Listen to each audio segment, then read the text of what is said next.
আমার ফলোয়ারদের মধ্যে অনেকেই আছে যারা আমার রান্না খুবই পছন্দ করে। আপনাদের জন্যই আমার আজকে আরও একটি রেসিপি বানানো, সেটা হচ্ছে শিং মাছের ঝোল।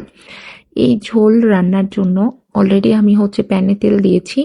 তেলটা একটু বেশি করেই দিয়েছি, আরও একটু কম দিলেও চলতো।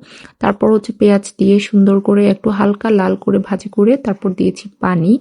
এবার আমি এখানে দিয়ে দিয়েছি লবণ, হলুদ, মরিচ, রসুন দিয়ে তারপর সুন্দর করে নেড়েচেড়ে এগুলোকে একটুখানি কষিয়ে তারপর দিয়ে দিয়েছি টমেটো। টমেটো সহ যখন কষানো হয়েছে, এবার আমি এখানে দিয়ে দিব মাছ। মাছগুলো ওই দিন পরিষ্কার করেছি অলরেডি। এটা নিয়ে আপনাদের সাথে একটা ভিডিও শেয়ার করেছি, আপনারা সেখানে দেখেছেন। অনেকে আমাকে অনেক সুন্দর সুন্দর সাজেশন দিয়েছেন কিভাবে মাছ ভালো করে পরিষ্কার করতে পারি সেটা নিয়ে। যাই হোক, তারপর যখন একটুখানি এগুলো কষানো হয়েছে, তারপর আমি উপর দিয়ে দিয়েছি আমার স্পেশাল মশলা।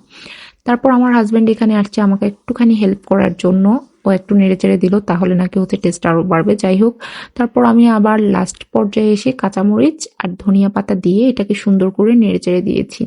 এ পর্যায়ে এত সুন্দর একটা স্মেল বের হয়েছে যে মনে হচ্ছিল এখনই খেতে অনেক বেশি মজা হবে। দেন একটুখানি লবণ চেক করলাম, একদম পারফেক্ট ছিল।